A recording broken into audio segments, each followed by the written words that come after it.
Hi, hello, ನಮಸ್ತೆ friends. Welcome back to Raman tutorials. ಇವತ್ತಿನ ಕನ್ನಡ ತರಗತಿಗೆ ತಮ್ಗೆಲ್ರಿಗೂ ಕೂಡ ಸ್ವಾಗತ. ಕನ್ನಡ ಸಾಹಿತ್ಯಕ್ಕೆ ಸಂಬಂಧಪಟ್ಟಂತೆ ನಿನ್ನೆ ತರಗತಿಯಲ್ಲಿ ನಾವು ವಚನ ಸಾಹಿತ್ಯದ ಬಗ್ಗೆ ತಿಳ್ಕೊಂಡಿದ್ವಿ. ವಚನ ಸಾಹಿತ್ಯದ ನಂತರದಲ್ಲಿ ಕನ್ನಡ ಸಾಹಿತ್ಯದಲ್ಲಿ ಕೆಲವೊಂದು ದೇಸಿ ಪ್ರಕಾರಗಳು ಬೆಳೆದ್ ಬಂತು. ನಾನು ಮೊನ್ನೆ ಹೇಳಿದ್ನಲ್ಲ, ಚಂಪು ಸಾಹಿತ್ಯ ಮತ್ತೆ ವಚನ ಸಾಹಿತ್ಯದ ನಂತರದಲ್ಲಿ ಈ ದೇಸಿ ಪ್ರಕಾರಗಳು ಅಂತಂದ್ರೆ ರಗಳೆ, ಷಟ್ಪದಿ, ಸಾಂಗತ್ಯಗಳು ಬೆಳೆದ್ ಬರುತ್ತೆ. ಈ ರಗಳೆ ಕವಿಗಳು, ಷಟ್ಪದಿಗಳ ರಚನೆ ಮಾಡಿದಂತ ಕವಿಗಳು, ಸಾಂಗತ್ಯ ಅಂದ್ರೆ ಏನು, ಇದೆಲ್ಲದರ ಕುರಿತಾಗಿ ಇವತ್ತಿನ ತರಗತಿಯಲ್ಲಿ ನಾವು ಅಧ್ಯಯನ ಮಾಡ್ತಾ ಹೋಗೋಣ. ಕನ್ನಡ ಸಾಹಿತ್ಯ ಚರಿತ್ರೆಯನ್ನ ನಾವು ಅವಲೋಕನಕ್ಕೆ ತೆಗೆದುಕೊಂಡಾಗ ಸಾಹಿತ್ಯವು ಕಾಲಘಟ್ಟಕ್ಕೆ ತಕ್ಕಂತೆ ಹೊಸ ಹೊಸ ರೂಪಗಳನ್ನ ಪಡ್ಕೊಳ್ತಾ ಹೋಗುತ್ತೆ. ಅಂದ್ರೆ ಒಂದು ಟ್ರೆಂಡ್ ಅಂತ ಕರಿತೀವಿ ನಾವು ಇದನ್ನ.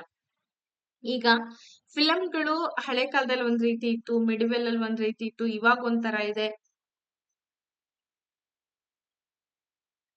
ಬೇಡಿಕೆಗಳು ಹೆಚ್ಚಾದಂತೆ ಡಿಫ್ರೆಂಟ್ ಆದಂತಹ ಸಾಹಿತ್ಯನೂ ಕೂಡ ಬೆಳೆದ್ ಬರುತ್ತೆ. ಬಹಳಷ್ಟು ವಿಚಾರಗಳನ್ನ ಇಲ್ಲಿ ಅಳವಡಿಕೆ ಮಾಡ್ತಾ ಹೋಗ್ತೀವಿ. ಆರಂಭದಲ್ಲಿ ಸಂಸ್ಕೃತದ ಪ್ರಭಾವ ಇತ್ತು ಚಂಪು ಸಾಹಿತ್ಯದಲ್ಲಿ. ಆ ಸಾಹಿತ್ಯ ಮಾರ್ಗ ಪದ್ಧತಿಯಲ್ಲಿ ಇದ್ರೆ 12ನೇ ಶತಮಾನದ ನಂತರ ಏನಾಗ್ತಾ ಹೋಯ್ತು, ಈ ಕನ್ನಡ ಸಾಹಿತ್ಯ ಅನ್ನೋದು ಸಾಮಾನ್ಯ ಜನರಿಗೂ ಕೂಡ ಅನ್ವಯ ಆಗ್ತಾ ಹೋಯ್ತು. ಸಾಮಾನ್ಯ ಜನರು ಕೂಡ ಅದನ್ನ ಅರ್ಥ ಮಾಡ್ಕೊಳ್ಳುವಂತಹ ಪ್ರಯತ್ನವನ್ನ ಮಾಡ್ತಾ ಹೋಗ್ತಾರೆ. ಸೊ ಇದನ್ನ ನಾವು ದೇಸಿ ಪ್ರಕಾರಗಳು ಅಂತ ಹೇಳಿ ಕೂಡ ಗುರುತಿಸ್ತೀವಿ. ಅವಾಗ ಜನರಿಗೂ ಕೂಡ ನಾವ್ ಇದನ್ನ ಓದ್ಬೋದು ಅನ್ನೋ ಒಂದು ಮೆಂಟಾಲಿಟಿ ಬೆಳೀತಾ ಹೋಗುತ್ತೆ. ಈ ಬದಲಾವಣೆಯ ಪ್ರಮುಖ ಹರಿಕಾರರು ಯಾರು? ಹರಿಹರ, ರಾಘವಾಂಕ, ಹಾಗೆ ದಾಸ ಶರಣರು ಅಂತೇಳಿ ಕರಿತೀವಿ. ಯಾಕೆಂದ್ರೆ ಸಾಮಾನ್ಯ ಜನರಿಗೆ ಸಾಮಾನ್ಯ ಒಂದು ಭಾಷೆಯಲ್ಲಿ ಅರ್ಥ ಆಗೋ ರೀತಿಯಲ್ಲಿ ಈ ಕೃತಿಗಳನ್ನ ರಚನೆ ಮಾಡ್ತಾ ಹೋಗ್ತಾರಲ್ವಾ. ಅದರಲ್ಲಿ ಪ್ರಮುಖವಾಗಿ 12ನೇ ಶತಮಾನದಲ್ಲಿ ಇದ್ದಂತಹ ವಚನ ಸಾಹಿತ್ಯ ಜೊತೆಗೆ ಈ ಸಾಂಗತ್ಯ, ರಗಳೆ, ಷಟ್ಪದಿಗಳೆಲ್ಲವೂ ಕೂಡ ಕಾರಣ ಆಗತ್ತೆ. ಈ ಕಾಲಘಟ್ಟದಲ್ಲಿ ಪ್ರಮುಖವಾಗಿ ಬೆಳೆದಂತಹ ಸಾಹಿತ್ಯ ಪ್ರಕಾರಗಳು ಯಾವ್ಯಾವು ಅಂತ ಅಂದಾಗ ರಗಳೆ, ಷಟ್ಪದಿ, ಸಾಂಗತ್ಯ ಅಂತ ಹೇಳಿ ಗುರುತಿಸ್ತಾ ಇದೀವಿ. ಈಗ ನಾನ್ ನಿಮ್ಗೆ ಒಂದೊಂದನ್ನೇ ಪರಿಚಯ ಮಾಡ್ಕೊಡ್ತಾ ಹೋಗ್ತೀನಿ. ಮೊದಲನೇದಾಗಿ ರಗಳ ಸಾಹಿತ್ಯವನ್ನ ನೋಡೋಣ. ನೋಡಿ, ಈ ರಗಳೆ ಸಾಹಿತ್ಯ ಅಂತಂದ್ರೆ ಇದೊಂದು ನಮ್ಮ ಕನ್ನಡದ ಸಾಹಿತ್ಯದಲ್ಲಿ ಬರ್ತಕ್ಕಂತ ಒಂದು ಪ್ರಮುಖ ಪದ್ಯದ ಜಾತಿ ಅಂತ ಹೇಳಿ ಕರಿತೀವಿ. ಅಂದ್ರೆ ಪದ್ಯಗಳನ್ನ ರಚನೆ ಮಾಡುವಂತ ಸಂದರ್ಭದಲ್ಲಿ ಕೆಲವೊಂದು ರಗಳೆಗಳಿದೆ, ಷಟ್ಪದಿಗಳಿದೆ. ಷಟ್ಪದಿಗಳಲ್ಲಿ ತುಂಬಾ ಕಾಮಿನಿ, ವಾರ್ತಕ ಈ ರೀತಿ ಷಟ್ಪದಿಗಳಿದೆ. ರಗಳೆಗಳಲ್ಲಿ ವಿಧಗಳು ಕೂಡ ಇದೆ. ಪದ್ಯಗಳನ್ನ ರಚನೆ ಮಾಡುವಂತ ಸಂದರ್ಭದಲ್ಲಿ ವಿಶಿಷ್ಟವಾದ ಶೈಲಿಯನ್ನ ಬಳಕೆ ಮಾಡ್ತಾ ಇದ್ರು ಕವಿಗಳು. ಇದು ಮಾತ್ರ ಗಣಗಳಿಂದ ಕೂಡಿದಂತಹ ಪದ್ಯದ ರಚನೆ ಆಗಿತ್ತು ಅಂತೇಳಿ ಹೇಳ್ತೀವಿ. ಇದರ ಸ್ವರೂಪ ಮತ್ತೆ ಲಕ್ಷಣವನ್ನ ನಾವು ತಿಳ್ಕೊಳ್ಳೋದಾದ್ರೆ ಎಕ್ಸಾಮ್ ನಲ್ಲಿ ನಿಮಗೆ ಹೆಂಗ್ ಕೇಳ್ತಾರೆ ಅಂತಂದ್ರೆ ಯಾವ ರೀತಿ ಬೇಕಾದ್ರೂ ಕ್ವಶನ್ಸ್ ಗಳನ್ನ ಕೇಳ್ಬೋದು. ನಿಮಗೆ ಗೊತ್ತಿರ್ಬೇಕಷ್ಟೆ. ಇದ್ರ ಬಗ್ಗೆ ನಿಮಗೆ ನಾಲೆಜ್ ಇಲ್ಲ ಅಂತಂದ್ರೆ ಕಷ್ಟ ಆಗುತ್ತೆ. ವ್ಯಾಖ್ಯಾನ ಅಂತ ಬಂದಾಗ ರಘಟ ಅಥವಾ ರಗಟ ಎಂಬ ಪ್ರಭೇದದಿಂದ ರಗಳೆ ಅನ್ನೋ ಒಂದು ಪದ ಬಂದಿರಬಹುದು ಅಂತ ಹೇಳಿ ಬಹಳಷ್ಟು ವಿದ್ವಾಂಸರು ಅವರದ್ದೇ ಆದಂತ ಅಭಿಪ್ರಾಯವನ್ನ ವ್ಯಕ್ತಪಡಿಸಿದ್ದಾರೆ. ಆಮೇಲೆ ಈ ರಗಳೆಯನ್ನ ಯಾಕೆ ನಾವು ಬಳಕೆ ಮಾಡ್ತೀವಿ ಅಂತಂದ್ರೆ ತಾಳಬದ್ಧವಾಗಿ, ಇಲ್ಲಿ ರಾಗಕ್ಕಿಂತಲೂ ಕೂಡ ತಾಳಕ್ಕೆ ಬಹಳಷ್ಟು ಬೆಂಬಲವನ್ನ ಕೊಡ್ತಾ ಹೋಗ್ತಾರೆ. ಈ ತಾಳಬದ್ಧವಾಗಿ ಹಾಡ್ಲಿಕ್ಕೆ ಇರ್ತಕ್ಕಂತ ಒಂದು ರಚನೆ ಅಂತೇಳಿ ಇದನ್ನ ಗುರುತಿಸ್ತಾರೆ. ನಿಯಮಗಳೇನೇನಿದೆ? ರಗಳೆಯಲ್ಲಿ ಪ್ರಾಸ ನಿಯಮ ಇದೆ. ಪ್ರಾಸ ಪದಗಳು ಅಂದ್ರೆ ನಿಮಗೆ ಗೊತ್ತಾಗತ್ತಲ್ಲ, ಇಂಗ್ಲಿಷ್ ನಲ್ಲಿ ನಾವು ರೈಮಿಂಗ್ ವರ್ಡ್ಸ್ ಅಂತ ಏನ್ ಕರಿತೀವಿ, ಕನ್ನಡದಲ್ಲಿ ನಾವ್ ಇದನ್ನ ಪ್ರಾಸ ಪದ ಅಂತ ಹೇಳಿ ಕರಿತೀವಿ. ಕೊನೆ ಅಕ್ಷರಗಳೇನ್ ಬರುತ್ತೆ, ಒಂದನೇ ಸಾಲು, ಎರಡನೇ ಸಾಲು ಪ್ರಾಸ ಪದಗಳಿಂದ ಕೂಡಿರ್ಬೋದು. ಆ ಪಾದಗಳ ಸಂಖ್ಯೆಗೆ ನಿಯಮ ಇರೋದಿಲ್ಲ. ಇಲ್ಲಿ ಇಷ್ಟೇ ಪಾದಗಳಿರ್ಬೇಕು, ಅಷ್ಟೇ ಪಾದಗಳಿರ್ಬೇಕು. ಈಗ ಸುನೀತ ಅಂದ್ರೆ 14 ಸಾಲುಗಳುಳ್ಳಂತಹ ಪದ್ಯ. ಬಟ್ ಇಲ್ಲಿ ಪಾದಗಳ ಸಂಖ್ಯೆಗೆ ಯಾವುದೇ ರೀತಿಯಾದಂತಹ ನಿಯಮಗಳು ಇಲ್ಲ. ಎಷ್ಟು ಸಾಲುಗಳಲ್ಲಾದ್ರೂ ರಗಳೆಯನ್ನ ಬೆಳೆಸ್ಕೊಂಡು ಹೋಗುವಂತ ಚಾನ್ಸಸ್ ಇತ್ತು. ಆದ್ರೆ ಪ್ರತಿ 2 ಸಾಲುಗಳಿಗೊಮ್ಮೆ ಪ್ರಾಸವನ್ನ ಇಲ್ಲಿ ಬಳಕೆ ಮಾಡ್ತಾ ಇದ್ರು. ಹೆಚ್ಚಾಗಿ ಇಲ್ಲಿ ಪ್ರಾಸ ಪದಗಳಿಗೆ ಬಹಳಷ್ಟು ಪ್ರಾಮುಖ್ಯತೆಯನ್ನ ಕೊಡ್ತಾ ಇದ್ರು. ಎಲ್ಲಿ? ರಗಳೆಯಲ್ಲಿ. ನೆನ್ಪಿಟ್ಕೊಳ್ಳಿ, ಯಾಕೆಂತಂದ್ರೆ ಗೊತ್ತೇ ಆಗಲ್ಲ.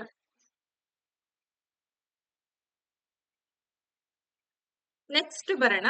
ಈ ರಗಳೆಯಲ್ಲಿ ಮುಖ್ಯವಾಗಿ 3 ವಿಧಗಳಿವೆ. ಯಾವ್ಯಾವ್ದು ಅಂತಂದ್ರೆ, ಒಂದನೇದು ಉತ್ಸಾಹ ರಗಳೆ, ಎರಡನೇದು ಮಂದಾನಿಲ ರಗಳೆ, ಲಲಿತ ರಗಳೆ ಅಂತೇಳಿ 3 ವಿಧದ ರಗಳೆಯನ್ನ ನೋಡ್ಬೋದು. ಉತ್ಸಾಹ ರಗಳೆ ಏನ್ ಮಾಡುತ್ತೆ, ಇದು 3 ಮಾತ್ರೆಗಳ ಗಣಗಳಿಂದ ಕೂಡಿರ್ತಕ್ಕಂಥದ್ದು. ಇಲ್ಲಿ ಹೆಸರೇ ಸೂಚಿಸ್ತಾ ಇದೆ. ಈ ರಗಳೆಗಳಲ್ಲಿ ಏನಾಗಿರುತ್ತೆ, ಉತ್ಸಾಹ ಆಗಿರ್ಬೋದು, ವೇಗ ಆಗಿರ್ಬೋದು, ವೀರ ರಸಕ್ಕೆ ಜಾಸ್ತಿ ಒತ್ತನ್ನ ಕೊಟ್ಟಿರ್ತಾರೆ. ಅದನ್ನ ನಾವು ಉತ್ಸಾಹ ರಗಳೆ ಅಂತ ಕರಿತೀವಿ. ಈ ಮಂದಾನಿಲ ರಗಳೆಯಲ್ಲಿ ಎಷ್ಟು ಮಾತ್ರೆಗಳಿರುತ್ತೆ, 4 ಮಾತ್ರೆಗಳ ಗಣಗಳಿಂದ ಇದು ಕೂಡಿರುತ್ತೆ. ಮಾತ್ರೆಗಳು ಅಂತಂದ್ರೆ ಗೊತ್ತಲ್ಲ, ಲಘು ಗುರುಗಳನ್ನ ಹಾಕೋದಕ್ಕೆ ಮಾತ್ರೆಗಳು ಅಂತ ಕರಿತೀವಿ. ಇದು ಮಂದಗತಿಯ ನಡಿಗೆಯನ್ನ ಹೊಂದಿರುತ್ತೆ. ಅಂದ್ರೆ ಮಂದಾನಿಲ ರಗಳೆ ಅಂತಂದ್ರೆ ತುಂಬಾ ವೇಗವಾಗಿ, ಉತ್ಸಾಹವಾಗಿ ಇರೋದಿಲ್ಲ. ನಿಧಾನ ಗತಿಯಲ್ಲಿ ನಡಿಗೆಯನ್ನ ಹೊಂದಿರುವಂತಹ ಪದ್ಯದ ಸಾಲುಗಳಿವೆಲ್ಲ. ಲಲಿತ ರಗಳೆ ಅಂತ ಬರುತ್ತೆ. ಸೊ ಲಲಿತ ರಗಳೆ ಬಂದು 5 ಮಾತ್ರೆಗಳ ಗಣಗಳಿಂದ ಇದು ಕೂಡಿರುತ್ತೆ. ಇದು ಅತ್ಯಂತ ಜನಪ್ರಿಯ ರಗಳೆ ಪ್ರಕಾರ ಅಂತ ಹೇಳಿ ಕರಿತೀವಿ. ಆಮೇಲೆ ಇದನ್ನ ಜಾಸ್ತಿ ಎಲ್ಲಿ ಯೂಸ್ ಮಾಡ್ತೀವಿ ಅಂತಂದ್ರೆ, ಕಥೆಗಳನ್ನ ಹೇಳಲಿಕ್ಕೆ ಬಹಳಷ್ಟು ಸೂಕ್ತವಾಗಿರ್ತಕ್ಕಂಥ ರಗಳೆಯ ಒಂದು ಪರಿ ಅಂತೇಳಿ ಇದನ್ನ ಗುರ್ತಿಸ್ತಾ ಇದ್ದೀವಿ. ನೆಕ್ಸ್ಟ್ ಬರೋಣ, ರಗಳೆಯ ಕವಿ ಅಂತಾನೆ ನಾವು ಹರಿಹರನನ್ನ ಕರಿತಾ ಇದ್ದೀವಿ. ಹರಿಹರ ರಗಳೆಯನ್ನ ಬಳಕೆ ಮಾಡ್ಕೊಂಡು ಬಹಳಷ್ಟು ಪದ್ಯಗಳನ್ನ ರಚನೆ ಮಾಡಿದಾನೆ. ಅಲ್ಲಿ ಗಣಗಳ ಪ್ರಭಾವ ಜಾಸ್ತಿ ಇರ್ತಾ ಇತ್ತು. ರಗಳೆಯ ಕವಿ ಕನ್ನಡ ಸಾಹಿತ್ಯದಲ್ಲಿ ರಗಳೆಯನ್ನ ಒಂದು ಶ್ರೇಷ್ಠ ಕಾವ್ಯ ಮಾಧ್ಯಮವನ್ನಾಗಿ ಮಾಡಿದಂತ ಕೀರ್ತಿ ಯಾರಿಗ್ ಸಲ್ಲತ್ತೆ, ಹರಿಹರನಿಗೆ ಸಲ್ಲತ್ತೆ. ಆದ್ರಿಂದಲೇ ಅವನನ್ನ ನಾವು ರಗಳೆಯ ಕವಿ ಅಂತ ಹೇಳಿ ಕರಿತಾ ಇರೋದು. ಇವನ ಕಾಲ ಮತ್ತೆ ಹಿನ್ನೆಲೆಯನ್ನ ನೋಡೋದಾದ್ರೆ, ಇವನು ಮೂಲತಃ ಹಂಪೆಯವನು. ವಿಜಯನಗರ ಜಿಲ್ಲೆಯಲ್ಲಿ ಬರ್ತಕ್ಕಂತ ಐತಿಹಾಸಿಕ ಸ್ಥಳ ಹಂಪೆ. ಸೊ ಸುಮಾರು ಒಂದು 12ರಿಂದ 13ನೇ ಶತಮಾನದ ಕಾಲಘಟ್ಟಕ್ಕೆ ಸೇರಿದವನು ಅಂತೇಳಿ ಹೇಳ್ತೀವಿ. ಅಂದ್ರೆ 1200ರಲ್ಲಿ ಬಂದಂತ ವ್ಯಕ್ತಿ ಇವನು. ಇವನು ಹಂಪಿಯ ವಿರೂಪಾಕ್ಷನ ಪರಮ ಭಕ್ತನಾಗಿದ್ದ ಹರಿಹರ ಕವಿ. ಸೊ ಈತನ ಕಾವ್ಯದ ಉದ್ದೇಶ ಏನಾಗಿತ್ತು ಅಂತಂದ್ರೆ, ಸರ್ವೇ ಸಾಮಾನ್ಯವಾಗಿ ಇವನ ಕಾಲದಲ್ಲಿ ವಚನ ಸಾಹಿತ್ಯನೂ ಕೂಡ ಬೆಳೀತಾ ಇತ್ತು. ಜೊತೆಗೆ ಅದ್ರ ಜೊತೆಗೆ ಹರಿಹರ ಶಿವನ ಮೇಲಿನ ಒಂದು ಭಕ್ತಿ, ಶಿವಶರಣರ ಕಥೆಗಳನ್ನ ಹೇಳೋದಕ್ಕೋಸ್ಕರ ರಗಳೆಯನ್ನ ಆಯ್ಕೆ ಮಾಡ್ಕೊಳ್ತಾರೆ. ಇಲ್ಲಿ ರಾಜರನ್ನ ಹೊಗಳೋದು ಅಥವಾ ರಾಜರ ಸಾಮಂತರನ್ನ ಹೊಗಳೋದು ಅದೇನಿಲ್ಲ. ನೇರವಾಗಿ ಭಕ್ತಿ ಯಾರಲ್ಲಿ ಇತ್ತು, ದೇವರಲ್ಲಿ ಭಕ್ತಿ. ಸೊ ದೇವರನ್ನ ಆಯ್ಕೆ ಮಾಡ್ಕೊಂಡು ರಗಳೆಯನ್ನ ರಚನೆ ಮಾಡ್ತಾ ಇದ್ದ. ಮಾನವನ ಸ್ತುತಿಯನ್ನ ಮಾಡುವುದಿಲ್ಲ, ಕೇವಲ ಶಿವನ ಸ್ತುತಿಯನ್ನೇ ಮಾಡುತ್ತೇನೆ ಅನ್ನೋ ಒಂದು ಪ್ರತಿಜ್ಞೆಯನ್ನ ಕೂಡ ಮಾಡಿದಂತ ಕವಿ ಬಂದು ಹರಿಹರ. ಇವನನ್ನ ರಗಳೆಯ ಕವಿ ಅಂತ ಹೇಳಿ ಕೂಡ ಕರೀತಾರೆ. ಹಾಗಾದ್ರೆ ಇವನ ಪದ್ಯಗಳು ಯಾವ್ಯಾವ ಶೈಲಿಯಲ್ಲಿ ಇತ್ತು ಅಂತಂದ್ರೆ, ನಾನ್ ಮುಂಚೆನೆ ಹೇಳ್ದೆ, ಭಕ್ತಿ ಪ್ರಧಾನವಾಗಿರ್ತಾ ಇತ್ತು. ಸಂಪೂರ್ಣವಾಗಿ ಶಿವನ ಆರಾಧನೆ, ಶಿವನ ಸಂಪೂರ್ಣ ಪರಮ ಭಕ್ತ ಅಂತನೂ ಕೂಡ ನಾವ್ ಹೇಳ್ಬೋದು. ಇವನ ವರ್ಣನೆಗಳು ಕಣ್ಣಿಗೆ ಕಟ್ಟುವಂತ ಇರ್ತಾ ಇತ್ತು. ಶಿವಶರಣರ ಜೀವನದ ಸಂಘರ್ಷ, ಪವಾಡ, ಭಕ್ತಿಯ ಪರಾಕಾಷ್ಠೆ ಇವೆಲ್ಲವನ್ನ ಕೂಡ ತನ್ನ ರಗಳೆಯಲ್ಲಿ ಬಹಳ ಸ್ಪಷ್ಟವಾಗಿ ಆತ ಉಲ್ಲೇಖವನ್ನ ಮಾಡ್ತಾ ಇದ್ರ. ನೋಡಿ, ಸುಮಾರು ಒಂದು 100ಕ್ಕೂ ಕೂಡ ಹೆಚ್ಚಾಗಿ ರಗಳೆಯನ್ನ ಆತ ರಚನೆ ಮಾಡಿದ್ದಾನೆ. ಅರ್ಥ ಆಯ್ತಾ? ಸೊ ಅದ್ರಲ್ಲಿ ತುಂಬಾ ಪ್ರಮುಖವಾದಂತ ರಗಳೆ ಬಂದ್ಬಿಟ್ಟು ಬಸವರಾಜ ದೇವರ ರಗಳೆ ಅಂತ ಹೇಳಿ. ಅದು ಯಾರ ಜೀವನ ಚರಿತ್ರೆಯನ್ನ ತಿಳಿಸ್ಕೊಡುತ್ತೆ ಅಂತಂದ್ರೆ, ಬಸವಣ್ಣನವರ ಜೀವನ ಚರಿತ್ರೆಯನ್ನ ಹೇಳುವಂತಹ ಒಂದು ಪ್ರಮುಖ ಕೃತಿ ಅಂತೇಳಿ ಹೇಳ್ತಾ ಇದ್ದೀವಿ. ನಂಬಿಯಣ್ಣನ ರಗಳೆ, ಇದು ತಮಿಳುನಾಡಿನ ಶಿವಭಕ್ತ ನಂಬಿಯಣ್ಣನ ಕತೆ. ಆ ನಂಬಿಯಣ್ಣನನ್ನ ಸುಂದರ ಮೂರ್ತಿ ಅಂತ ಹೇಳಿ ಕೂಡ ಕರಿತಾ ಇದ್ರು. ಅದನ್ನ ನಂಬಿಯಣ್ಣನ ರಗಳೆ ಅಂತೇಳಿ ಕರೆದು ನೆನ್ಪಿಟ್ಕೊಳ್ಳಿ. ಇವಾಗ ನಾನು ಕ್ಲಾಸು ಅದನ್ನೇ ಮಾಡ್ತಾ ಇದ್ದೀನಿ ಅಂತ ಅಂದಾಗ ನೀವು ಆರಾಮಾಗಿ ಓ ಇದೇನ್ ಈಸಿ ಇದೆ ಅಂತ ಅನ್ಕೊಳ್ತೀರಾ. ಎಕ್ಸಾಮ್ ನಲ್ಲಿ ಬಸವರಾಜ ದೇವರ ರಗಳೆ ಯಾರ ಕುರಿತಾದಂತ ಒಂದು ಕತೆ ಅಂತಂದ್ರೆ ನೀವೇನ್ ಹೇಳ್ತೀರಾ? ಇಲ್ಲಿ ಬಸವಣ್ಣನವ್ರ ಬಗ್ಗೆ ಅಂತ ನಾನು ನೇರವಾಗಿ ಕೊಟ್ಟಿದ್ದೀನಿ, ಗೊತ್ತಾಗ್ಬಿಡತ್ತೆ. ಬಟ್ ಅಲ್ಲಿ ಹಾಗಾಗಲ್ಲ, ಕನ್ಫ್ಯೂಷನ್ಗೆ ಒಳಗಾಗ್ತೀರಾ. ಹಂಗ್ ಮಾಡ್ಬಾರ್ದು. ಕುಂಬಾರ ಗುಂಡಯ್ಯನ ರಗಳೆ ಬಂದ್ಬಿಟ್ಟು ಭಕ್ತ ಗುಂಡಯ್ಯನು ಶಿವನ ನೃತ್ಯಕ್ಕೆ ತಾಳ ಹಾಕಿದಂತ ಕಥೆಯನ್ನ ಒಳಗೊಂಡಿರ್ತಕ್ಕಂಥ ರಗಳೆ ಅದು. ಪುಷ್ಪ ರಗಳೆ ಅಂತ ಬರುತ್ತೆ. ಈ ಪುಷ್ಪ ರಗಳೆ ಬಂದು ಹೂವಿನ ಮಾರಾಟದ ಹಿನ್ನೆಲೆಯಲ್ಲಿ ಭಕ್ತಿಯನ್ನ ವರ್ಣಿಸ್ತಕ್ಕಂತ ಒಂದು ಕೃತಿ ಇದು. ಬೇರೆ ಬೇರೆ ರಗಳೆಗಳಿದೆ. ಶಂಕರ ದಾಸಿಮಯ್ಯನ ರಗಳೆ, ಪ್ರಭುದೇವರ ರಗಳೆ, ಇವೆಲ್ಲವೂ ಕೂಡ ಹರಿಹರ ರಚನೆ ಮಾಡಿದಂತಹ ಇತರೆ ಪ್ರಮುಖ ರಗಳೆಗಳು ಅಂತ ಕರೀತಾರೆ. ಇನ್ನ ಆಧುನಿಕ ರಗಳೆಗಳು ಕೂಡ ರಚನೆ ಆಯ್ತು. ಮಾಸ್ತಿ ವೆಂಕಟೇಶ್ ಅಯ್ಯಂಗಾರ್ ಅವರು, ಕುವೆಂಪು ಅವರು ಇವರೆಲ್ಲರೂ ಕೂಡ ರಗಳೆಯನ್ನ ಬಳಕೆ ಮಾಡಿದ್ದಾರೆ. ಸರಳ ರಗಳೆ ಅಂತ ಹೇಳಿ ಕೂಡ ಕರಿತೀವಿ ಇವನ್ನ. ಪ್ರಾಚೀನ ಕಾಲದಲ್ಲಿ ಪ್ರಾಸಬದ್ಧವಾಗಿದ್ದಂತ ರಗಳೆ ಇತ್ತು. ನಿಮಗೆ ಗೊತ್ತಿದೆ, ಪ್ರಾಸಬದ್ಧವಾಗಿರ್ಬೇಕು, ಸಾಲುಗಳು ಪಾದಗಳು ಇಂತಿಷ್ಟೇ ಇರ್ಬೇಕು ಅಂತ ರೂಲ್ಸ್ ಇರ್ಲಿಲ್ಲ. ಆಧುನಿಕ ಕಾಲದಲ್ಲಿ ಅದೇ ಏನಾಯ್ತು, ಒಂದು ಹೊಸ ರೂಪವನ್ನ ಪಡ್ಕೊಳ್ತಾ ಬಂತು. ಸೊ ಇಂಗ್ಲಿಷ್ ಸಾಹಿತ್ಯದಲ್ಲಿ ನಾವು ಬ್ಲಾಂಕ್ ವರ್ಸ್ ಅಂತ ಕರಿತೀವಿ. ಬ್ಲಾಂಕ್ ವರ್ಸ್ ಅಂದ್ರೆ ಸರಳ ರಗಳೆ ಅಂತ ಅರ್ಥ.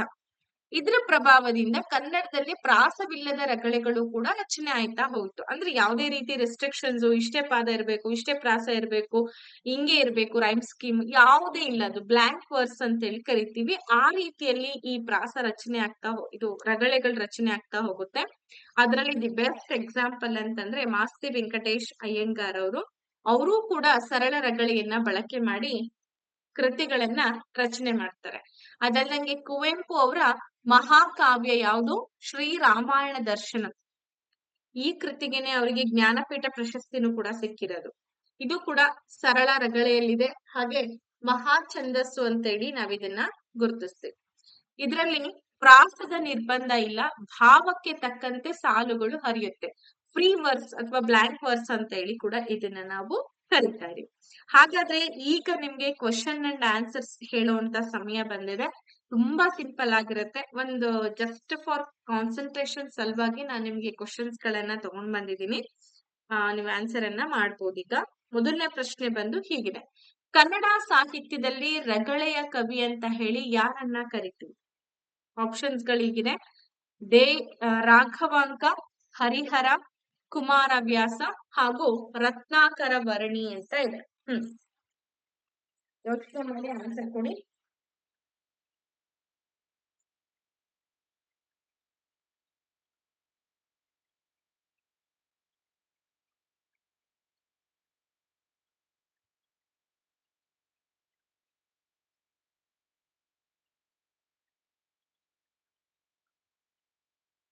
ಓಕೆ, ಕನ್ನಡ ಸಾಹಿತ್ಯದಲ್ಲಿ ರಗಳೆಯ ಕವಿ ಅಂತೇಳಿ ಯಾರನ್ನ ಕರಿತಾ ಇದ್ದೀವಿ? Very good. ಯಾರನ್ನ? ಹರಿಹರನನ್ನ ಕರಿತಾ ಇದೀವಿ ಅಲ್ವಾ? ಸೊ ಹರಿಹರನನ್ನ ನಾವು ರಗಳೆಯ ಕವಿ ಅಂತ ಹೇಳಿ ಕರೆದಿದ್ದಾಯ್ತು. ಯಾಕೆ ಅಂತಂದ್ರೆ ರಗಳೆ ಛಂದಸ್ನಲ್ಲಿ ಸುಮಾರು 100ಕ್ಕಿಂತ ಹೆಚ್ಚಿನ ಕೃತಿಗಳನ್ನ ರಚಿಸಿದಂತ ಕೀರ್ತಿ ಅವನಿಗೆ ಸಲ್ಲತ್ತೆ. ಹಾಗಾಗಿ ಅವನನ್ನ ರಗಳೆಯ ಕವಿ ಅಂತ ಹೇಳಿ ಕರಿತಾ ಇದೀವಿ. ಓಕೆ, ಹರಿಹರನು ತನ್ನ ರಗಳೆಗಳಲ್ಲಿ ಯಾರ ಸ್ತುತಿಯನ್ನ ಮಾಡಿದ್ದಾನೆ? ರಾಜರ ಸ್ತುತಿ, ಕೇವಲ ವಿಷ್ಣುವಿನ ಸ್ತುತಿ, ಶಿವ ಮತ್ತು ಶಿವಶರಣರ ಸ್ತುತಿ, ಹಾಗೆ ತೀರ್ಥಂಕರರ ಸ್ತುತಿ ಅಂತ ಇದೆ. ಕ್ವಿಕ್ ಆಗಿ ಯೋಚನೆ ಮಾಡ ಆನ್ಸರ್ ಕೊಡಿ.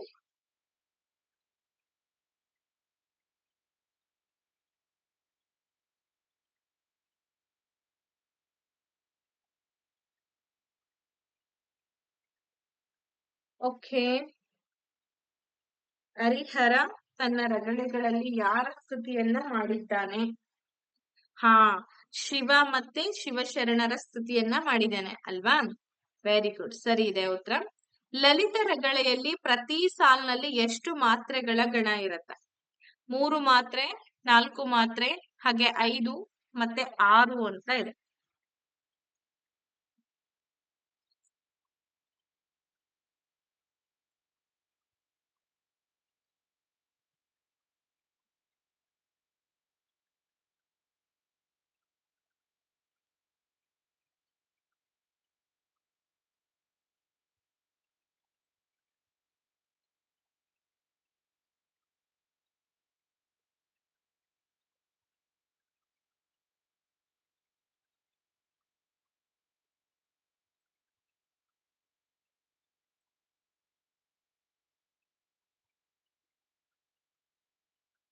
ಓಕೆ, ಇದಕ್ಕೆ ಸರಿಯಾದ ಉತ್ತರ ಏನ್ ಬರ್ತಾ ಇದೆ?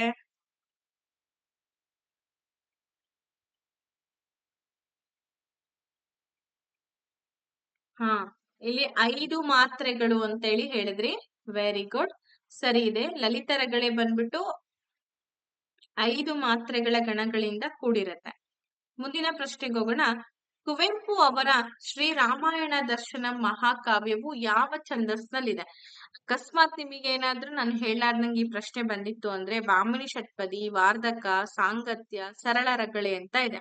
ಅವಾಗ ನೀವು ಗುರ್ಸೋದ್ ಕಷ್ಟ ಆಗುತ್ತೆ. ಇದನ್ನ ಎಷ್ಟೋ ಸಲ ಕೆ ಕ್ವಶನ್ ಆಗಿ ಕೂಡ ಕೇಳಿದ್ದಾರೆ. ನಿಮಗೆ ನೆನ್ಪಿದೇನೋ ಇಲ್ವೋ ಗೊತ್ತಿಲ್ಲ. ಕೆ ಕ್ವಶನ್ ಆಗಿ ಕೂಡ ಇದನ್ನ ಕೇಳಿದ್ದಾರೆ.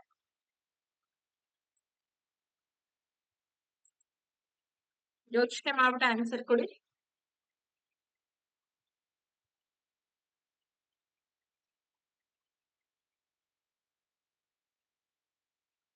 ಇದು ಸರಳ ರಗಳೆಯಲ್ಲಿ ಕಂಡುಬರ್ತಕ್ಕಂತ ಒಂದು ಮಹಾಕಾವ್ಯ ಶ್ರೀ ರಾಮಾಯಣ ದರ್ಶನಂ. ಇದಕ್ಕೇನೆ ಅವರಿಗೆ ಜ್ಞಾನಪೀಠ ಪ್ರಶಸ್ತಿ ಕೂಡ ಸಿಕ್ಕಿರುವಂತದಲ್ವಾ.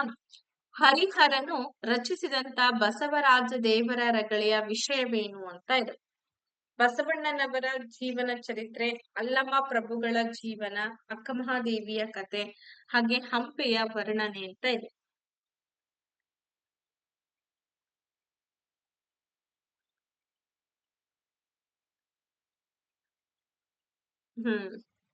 ಅವಾಗಲೇ ಹೇಳಿದೆ ನಾನು ನಿಮ್ಗೆ, ಬಸವಣ್ಣನವರ ಜೀವನ ಚರಿತ್ರೆಯನ್ನ ಒಳಗೊಂಡಿರ್ತಕ್ಕಂಥದ್ದೇ ಬಸವರಾಜ ದೇವರ ರಗಳೆ. ಅಲ್ಲಿ ಆಲ್ರೆಡಿ ಅವರು ಒಂದು ಕ್ಲೂ ಕೊಟ್ಬಿಟ್ಟಿದ್ದಾರೆ. ಕ್ಲೂ ನೀವು ನೋಡ್ಕೊಂಡ್ಬಿಟ್ರಿ ಅಂತಂದ್ರೆ ಏನು ಕಷ್ಟ ಇಲ್ಲ. ಇನ್ನ ಬರೋಣ ಷಟ್ಪದಿ ಸಾಹಿತ್ಯಕ್ಕೆ ಬರೋಣ. ಷಟ್ಪದಿಗಳ ಬಗ್ಗೆ ನಾವು ತಿಳ್ಕೊಳ್ಬೇಕಲ್ವಾ. ಸೊ ಷಟ್ಪದಿಗಳು ಅಂತಂದ್ರೆ 6 ಸಾಲುಗಳುಳ್ಳಂತಹ ಪದ್ಯ.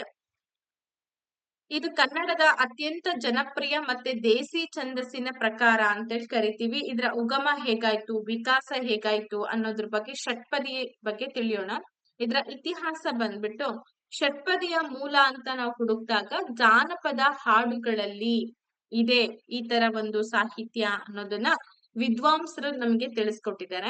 ಸುಮಾರು ಒಂದು 12ನೇ ಶತಮಾನದ ಸುಮಾರಿಗೆ ಸಾಹಿತ್ಯದಲ್ಲಿ ಕಾಣಿಸ್ಕೊಳ್ಳಿಕ್ಕೆ ಇದು ಆರಂಭ ಆಗ್ತಾ ಹೋಗುತ್ತೆ. 12ನೇ ಶತಮಾನದ ಸುಮಾರಿಗೆ ಏನು ವಚನ ಸಾಹಿತ್ಯ ಶುರುವಾಯ್ತಲ್ಲ, ಆಗ ಸಾಹಿತ್ಯದಲ್ಲಿ ಬಂತಿದ್ದು. ಅಲ್ಲಿವರೆಗೂ ಕೂಡ ಜನಪದ ಸಾಹಿತ್ಯವಾಗಿ ಉಳ್ಕೊಂಡಿತ್ತು.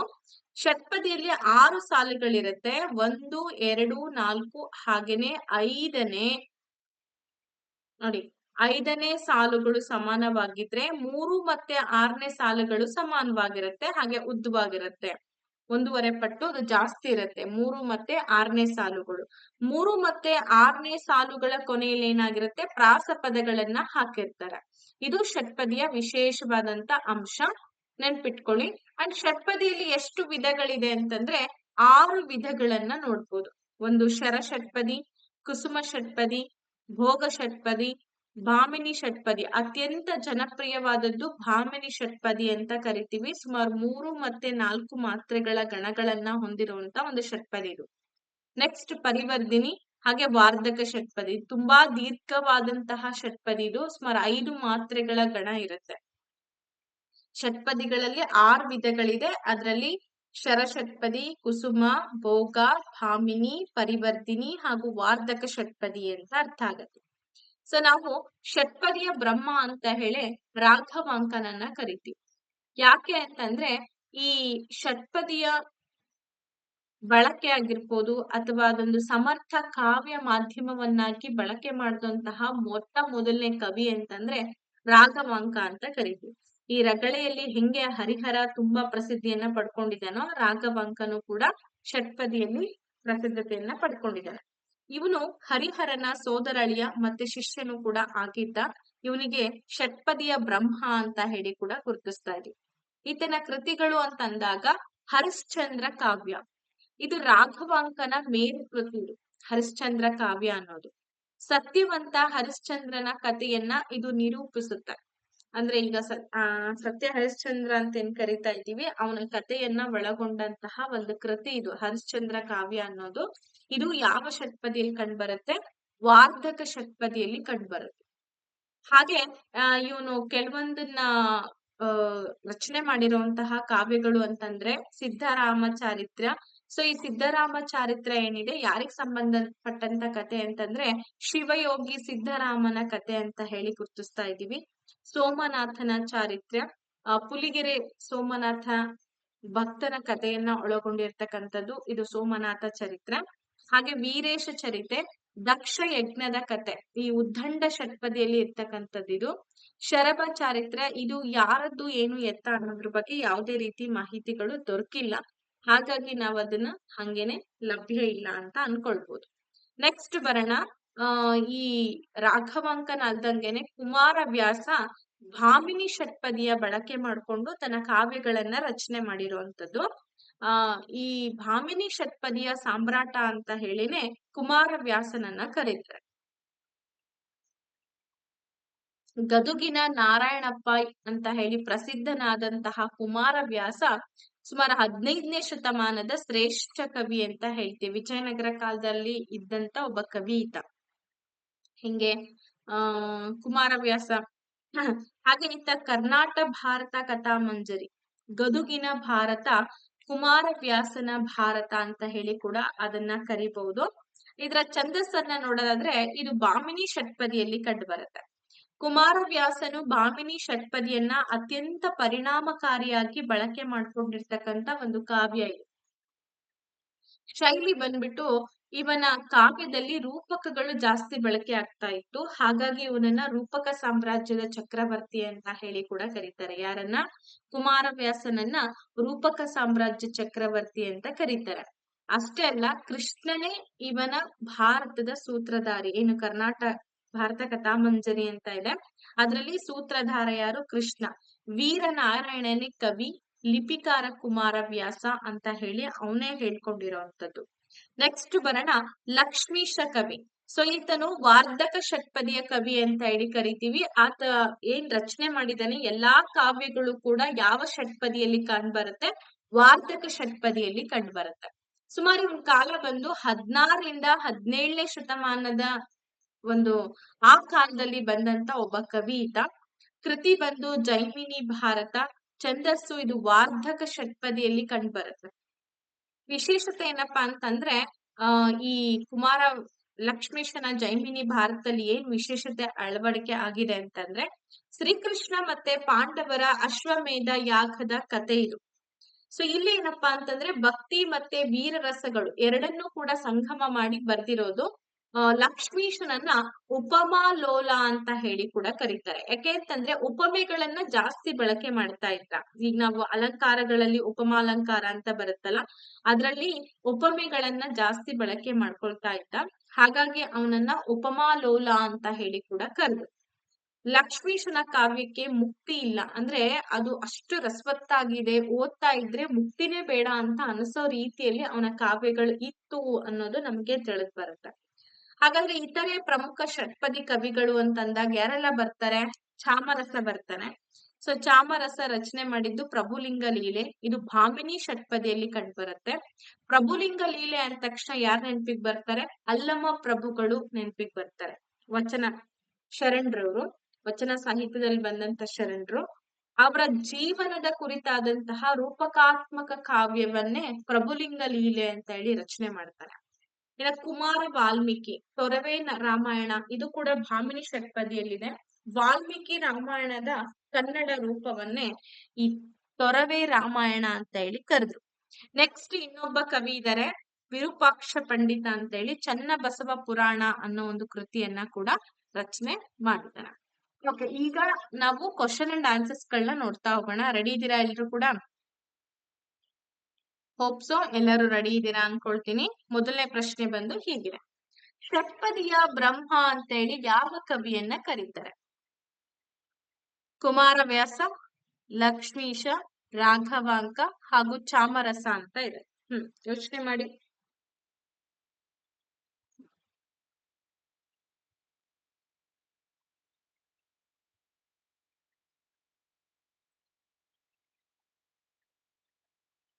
ಷಟ್ಪದಿ ಬ್ರಹ್ಮ ಅಂತ ಹೇಳಿ ಯಾವ ಕವಿಯನ್ನ ಕರೆಯಲಾಗುತ್ತೆ?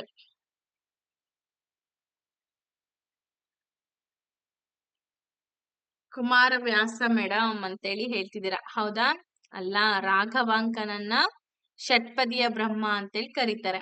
ಕುಮಾರವ್ಯಾಸನ ಕರ್ನಾಟ ಭಾರತ ಕಥಾಮಂಜರಿ ಯಾವ ಷಟ್ಪದಿ ಪ್ರಕಾರದಲ್ಲಿದೆ? ತುಂಬಾ ಇಂಪಾರ್ಟೆಂಟ್. ಎಷ್ಟೋ ಸಲ ನಮ್ಗೆ GK ಕ್ವಶನ್ ಆಗಿ ಕೂಡ ಕೇಳಿದ್ದಾರೆ. ಮೇಡಮ್ ಇದು ಬೇರೆಯವ್ರಿಗೂ ಹೆಲ್ಪ್ ಆಗುತ್ತಾ ಕನ್ನಡ ಸಾಹಿತ್ಯ ಅಂತಂದ್ರೆ ನೀವೇನು ಬೇರೆ ಸ್ಟೂಡೆಂಟ್ಸ್ ನೋಡ್ತಾ ಇದ್ರೆ GK ಯನ್ನಾಗಿ ಬಳಕೆ ಮಾಡ್ಬೋದು. ವಾರ್ಧಕ ಷಟ್ಪದಿ, ಭಾಮಿನಿ ಷಟ್ಪದಿ, ಭೋಗ, ಕುಸುಮ ಅಂತ ಇದೆ. ಕರ್ನಾಟ ಭಾರತ ಕಥಾಮಂಜರಿ ಯಾವ ಷಟ್ಪದಿ ಪ್ರಕಾರದಲ್ಲಿ ಕಂಡುಬರುತ್ತೆ?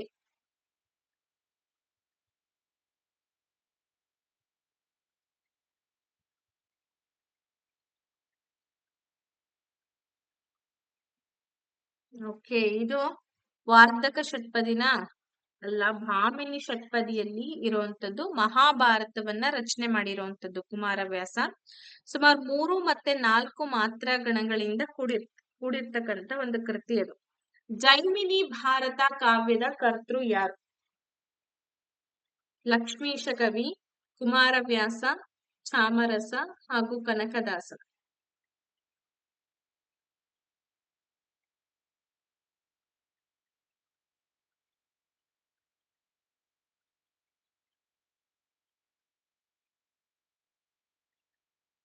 ಕ್ವಿಕ್ ಆಗಿ ಯೋಚನೆ ಮಾಡ್ಬಿಟ್ಟು ಆನ್ಸರ್ ಕೊಡಿ. ಜೈಮಿನಿ ಭಾರತ ಕಾವ್ಯದ ಕರ್ತೃ ಯಾರು? ಈ ಪ್ರಶ್ನೆಗೆ ಸರಿಯಾದ ಉತ್ತರ ಬಂದು ಏನ್ ಬರುತ್ತೆ? ಲಕ್ಷ್ಮೀಶ ಅಲ್ವಾ? ಜೈಮಿನಿ ಭಾರತವನ್ನ ಆತ ವಾರ್ಧಕ ಷಟ್ಪದಿಯಲ್ಲಿ ರಚನೆ ಮಾಡಿದಾನೆ. ಹಾಗೆ ಉಪಮಾಲೋಲ ಅನ್ನೋ ಒಂದು ಬಿರುದು ಕೂಡ ಅವನಿಗಿದೆ. ಚಾಮರಸನು ರಚಿಸಿದಂತಹ ಪ್ರಭುಲಿಂಗ ಲೀಲೆ ಯಾರ ಜೀವನವನ್ನ ಆಧರಿಸಿರ್ತಕ್ಕಂತ ಒಂದು ಕೃತಿ? ಬಸವಣ್ಣ, ಸಿದ್ಧರಾಮ, ಅಲ್ಲಮ್ಮ ಪ್ರಭು, ಹಾಗೇನೆ ಅಕ್ಕ ಮಹಾದೇವಿ.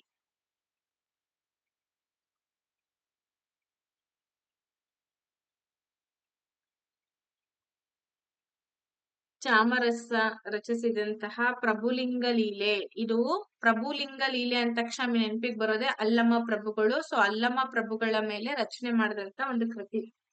ಷಟ್ಪದಿಯಲ್ಲಿ ಎಷ್ಟು ಸಾಲುಗಳಿರುತ್ತೆ? 4, 5, 6, 8 ಷಟ್ಪದಿ. ನಾನು ಮುಂಚೆ ಸ್ಟಾರ್ಟಿಂಗ್ ಷಟ್ಪದಿಗಳ ಬಗ್ಗೆ ಹೇಳುವಾಗ್ಲೇ ತಿಳಿಸಿದೆ.